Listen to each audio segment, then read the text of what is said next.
दिल्ली में राजनीतिक सरगर्मियां तेज हो गई हैं, मौसम भी गर्म है और इस गर्म मौसम में यहां लुटियंस में एक एमपी हमें मिले हैं जो धड़ाधड़ पसीना बहाए जा रहे हैं। रवि किशन किसी पहचान के मोहताज नहीं है। ये इतनी तेज गर्मी में आपने चुनाव प्रचार किया, आप पसीना बहा रहे हैं यहाँ पे। यही होना चाहिए। 45-1 आवर शरीर को देना जरूरी। वो आपको बड़ी बड़ी लड़ाइयों से लड़ने के लिए रोज मजबूत करता। और ये मुझे लगता है कि सारे युवाओं को everybody should do it any as. I am 54, मैं 54 साल के हो गए आप। जी।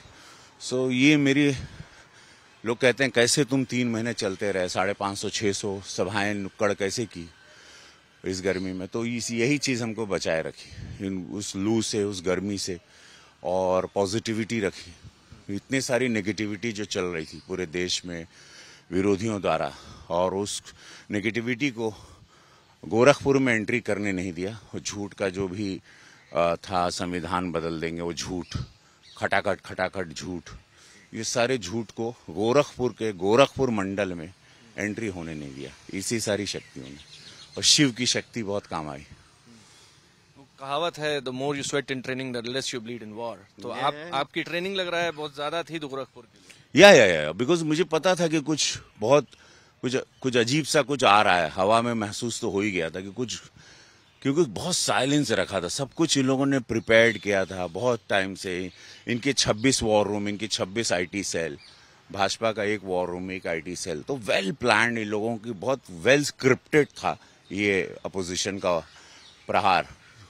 और उसको थोड़ा सा मैंने भाप लिया था एंड उस हिसाब से जमीन पर हम निकल गए और 1 to 1 सबसे बात करने लगे कि संविधान नहीं बदलेगा, कुछ नहीं होगा, कोई पैसे नहीं आ रहे हैं, 1 लाख कोई नहीं, कहाँ से देंगे, प्रैक्टिकली कोई सच नहीं है। और भोजपुरी में बतियाए, गाए भी, समझाए भी, बताए कि निस्वार्थ संत मोदी जी के कुछ ना चाहिए, उनके पास अपनी खुद की एक साइकिल नहीं है, योगी जी के कुछ ना चाहिए, ये मंदिरिया के सीट है, हम सेवक है, मैं एक सुपरस्टार हूँ, जमीन पे उतरा हूँ। और आप लोग ने 5 साल देखा, यहीं रह रहा हूँ, यहाँ रोजगार, फिल्मों की शूटिंग करके रोजगार क्रिएट किया। तो वो सारी बातें लोगों के समझ में आई और उसमें गाना भी गाया, एंटरटेन किए। बट वो एंटरटेन करते करते मैं अपनी बातों को उन तक पहुंचा पाया। उसका रिजल्ट है कि मुझे इतनी बड़ी जीत मिली वहाँ। लेकिन रवि किशन जी, यूपी ने इस बार तो थोड़ा झटका दे दिया भाजपा को। जो उम्मीद कर रहे थे उससे काफी कम सीटें आ गई। जी, ये चिंतन का विषय। मोदी जी हैं, पूज्य योगी महाराज जी, ये सब बड़े बहुत वरिष्ठ नेता, एक्सपीरियंस्ड, उस पर बैठा जाएगा और कोई बात नहीं, अगली बार इसको जीत लिया जाएगा। Not to worry about that. अगली बार डेफिनेटली ऑन रिकॉर्ड हम बता रहे हैं, हम ये सारी सीटें जीत लेंगे, इससे कोई चिंता नहीं है। सरकार बन रही है, देश का विकास होगा, यशस्वी प्रधानमंत्री मोदी जी गरीबों का कल्याण करेंगे, $5 ट्रिलियन की इकोनॉमी होगी, ये सब रिकॉर्ड रखिएगा आप। और शांति से चलेगी विथ ऑल दिस गठबंधन। गठबंधन के साथ इतनी 240 लार्जेस्ट पार्टी, 3rd टर्म में मोदी जी के नेतृत्व में, वो कोई देखना है 3rd टर्म में, उसमें हम लोग आ गए। लार्जर पिक्चर लोग नहीं देख पाए, 400 के नारे के साथ कंपेयर करने लगे। बाकी जहां कांग्रेस 100 पाई, बाकी कोई नहीं। सबसे बड़ी पार्टी भाजपा है।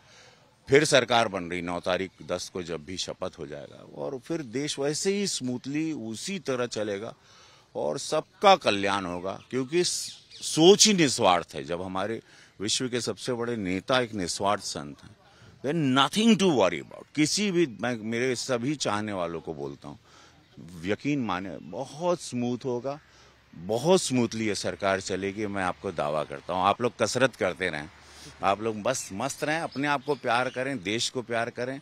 बाकी यहाँ मोदी जी सब चिंता निस्तारण करते रहेंगे, ये मैं गारंटेड आपको कहता हूँ, ये मोदी की गारंटी है। Thank you. वर्कआउट में मोदी की गारंटी के साथ रवि किशन। और दिल्ली में सरगर्मियां तेज हैं और सरकार बनने की खुशी भाजपा के जो सांसद हैं उनके चेहरे पर साफ नजर आ रही है। कैमरा पर्सन लोकेंद्र के साथ अभिषेक आनंद, दिल्ली आज तक।